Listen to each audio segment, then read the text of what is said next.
Good afternoon, everyone. I'm Kristen Hayashi. I'm Director of Collections Management and Access and a curator at the Japanese American National Museum. And on behalf of my colleagues who you will hear from today, I'd like to thank you for joining us for our symposium, Transbordering from Wakayama to California.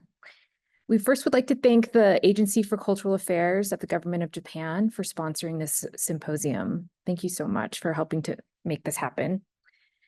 In my role at the Japanese American National Museum, I've been a collaborator with the Museum of Modern Art Wakayama's multi-year research project, Transbordering. And today, on behalf of JANM, I will be one of the moderators. Transbordering from Wakayama to California is the third symposium culminating the Museum of Modern Art Wakayama's 3-year research initiative, which has helped to broaden understanding of the Japanese immigrant experience in the United States. I'm going to start using acronyms for the names of our institutions, which we'll be hearing much more of later on. And so JANM for the Japanese American National Museum and MOMAW for the Museum of Modern Art Wakayama. So MOMAW, this is, your slides. MOMAW hosted the first 2 symposiums in 2022 and 2023 at their museum in Wakayama City. And expanding on research initiated by MOMAW for an upcoming exhibition, the first symposium brought together scholars and museum professionals from Japan and the United States to share about their research and collections, which informed scholarship for MOMAW's exhibition. The second symposium took place at MOMAW in October of 2023 in conjunction with the exhibition Transbordering, Migration and Art Across Wakayama and the US. The symposium explored themes introduced in the exhibition, as well as art and culture that Japanese immigrants created on both sides of the Pacific. So as a result of the relationship between the Museum of Modern Art Wakayama and the Japanese American National Museum, our institutions became sister museums in May 2024. And as you've heard, JANM was really looking forward to hosting the symposium here at our museum in Los Angeles. But given the recent fires that have really devastated parts of the region, we felt that it was best to make this a virtual event. We're really disappointed that we can't share, a room together today, but we're really grateful that we're able to continue with today's symposium. So now a little bit about our thinking for this year's symposium. Here at the Japanese American National Museum, our efforts are focused on promoting understanding and appreciation for America's ethnic and cultural diversity by sharing the Japanese American experience. And as a result, we've mostly documented Japanese American life here in the United States. And I've often wondered, what could we learn about this topic if we looked beyond our geographic borders? What could we find in Japan that would help us to learn more about the Nikkei experience in the United States? As a historian, I'm used to interpreting the artifacts and archival documents of the past, but what could we glean if we broadened our study through other disciplines like art and literature and religion? And so this is where this concept of transbordering comes into play. As a result, we wanted to highlight this good work that is being done and introduce you to the Transbordering exhibition that was held at MOMAW, and also spotlight some of the scholarship that is adding complexity and nuance to our understanding of the Issei experience on both sides of the Pacific. So the symposium will be split into 3 panels with a break after the conclusion of session number 2.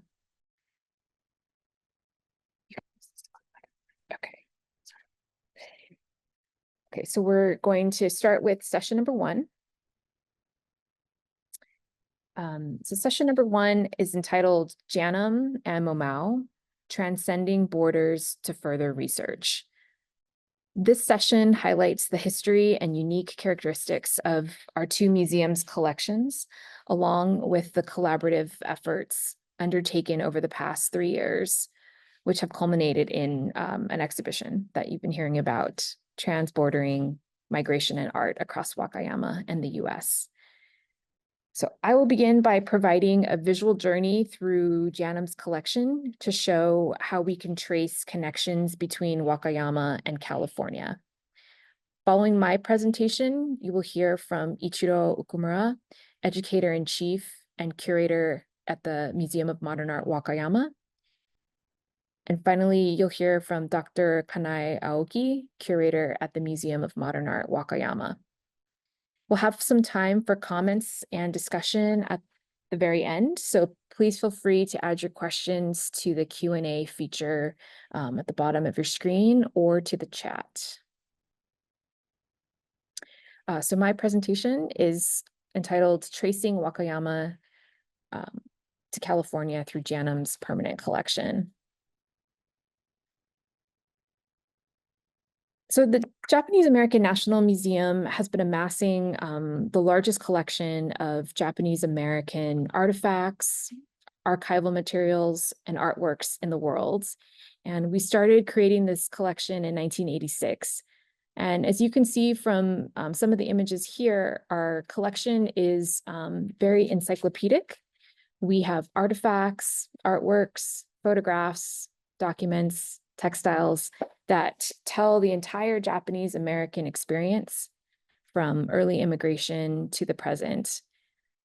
The World War II experience is a strength of our collection, but when the leaders of the museum started the collection, the focus was really on the Issei experience and documenting that.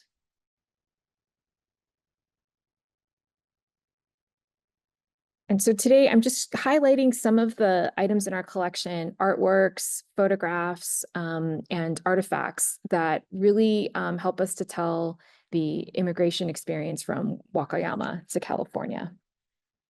So here you see two paintings by Henry Sugimoto. I won't go into too much biographical information on Henry Sugimoto because you'll hear much more about Sugimoto later on. But these are two paintings from our collection. At the left, you see Seaside in Wakayama. And on the right, you see a Shinto shrine in Wakayama. The Henry Sugimoto collection is by far our largest collection. We have about 1,000 of his artworks, his paint palettes, his easels, and his personal papers that really help to document his life and experience. These paintings show us California through Henry Sugimoto's artistic eye.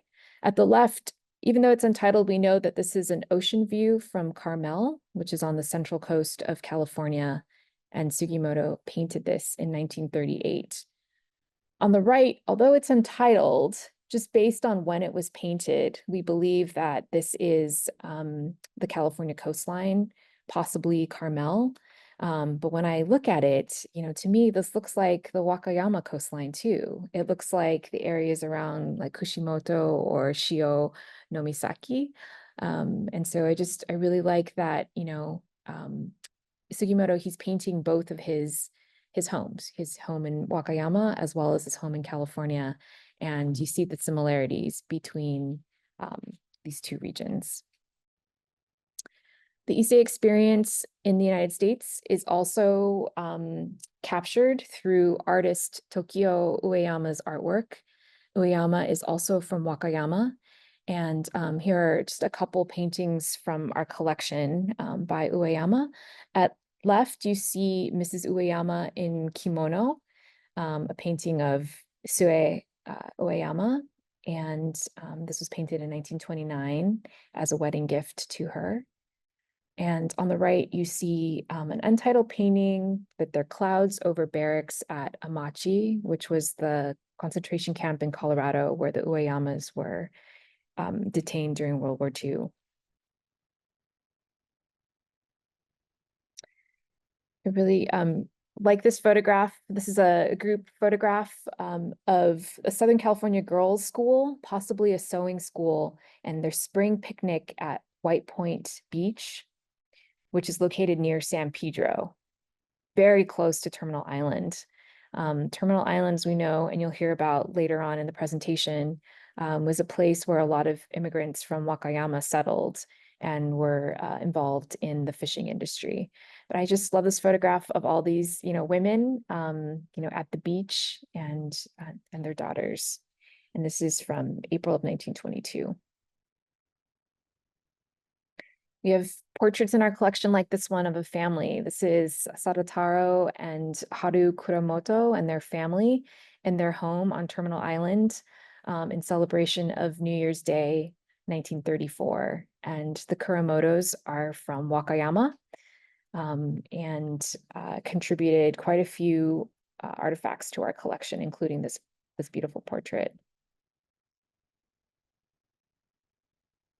The left here, you see a photograph of Mio Cafe, which was located at 777 Tuna Avenue in Terminal Island. And I picked this photograph because when I visited Wakayama, we visited this cake and bakery that you see on the right. And this is located in Kishimoto, Wakayama. And the same family that operated the Mio Cafe operates this bakery in Wakayama. The Mios who started the cafe were also from Wakayama. They settled in Terminal Island and operated this cafe. And while some of their relatives also had this small business in Wakayama. So you see this like historical contemporary connection between California and Wakayama. But lastly, I just want to kind of focus on one single person. And these are artifacts that represent Fusano Tabata Isaki. Fusano Tabata was born in December 1888 in Matsubara Mura, Wakayama, and she immigrated to the United States in 1912. She married Tonosuke Isaki, also from Wakayama, from Gobo. And they had two sons, Teruo and Haruo, and they lived in Monterey, California. Shortly after, in 1933, Fusano was widowed. Her husband, Tonosuke, passed away. And while she was not working before the war, her sons, she was sort of managing the household. Her two sons worked as fish packers at the wholesale fish market in Monterey. And we know that Monterey, the fish industry is very big, just like it is in Wakayama. And so you see a continuation of their industry of fishing between Wakayama and California. After the war, Fusano worked in the canneries, the fish canneries. And so on the left, you see her work boots.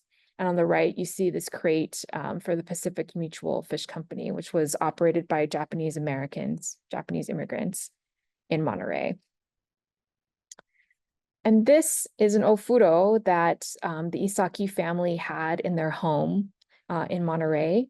And I love this artifact because it really shows, recreating the comforts of home. We know that an ofuro is a very pleasurable, taking a bath is a very pleasurable daily experience in Japanese culture. And the Isakis continued that tradition by building this in their home, in their basement, despite having, Western style bathrooms. They wanted to, recreate this experience for themselves. And so here you see Fusano Tabata Isaki's grandson, John Isaki, who's a longtime now former staff member from JANM. And we did an oral history interview with him. And he talked about these memories of bathing in that ofuro at his grandmother's house. And he talks about how a lot of the Isaki cousins remember bathing in his grandmother's ofuro. And that he says, I never thought until recently if this was based on this, meaning the ofuro was based on grandma or grandpa Isaki's memories from Wakayama, and so that they duplicated this experience of having the ofuro. But once again, just the connection between Wakayama and California, and just this continuation of Japanese culture and how it continued here in California. So you'll hear more about Fusano Tabata Isaki. I will be writing an article for the Museum of Modern Art, Wakayama's project, but I just wanted to introduce these objects from our collection to you. And so with that, I'm going to conclude my presentation and then pass it along to Okumura-san.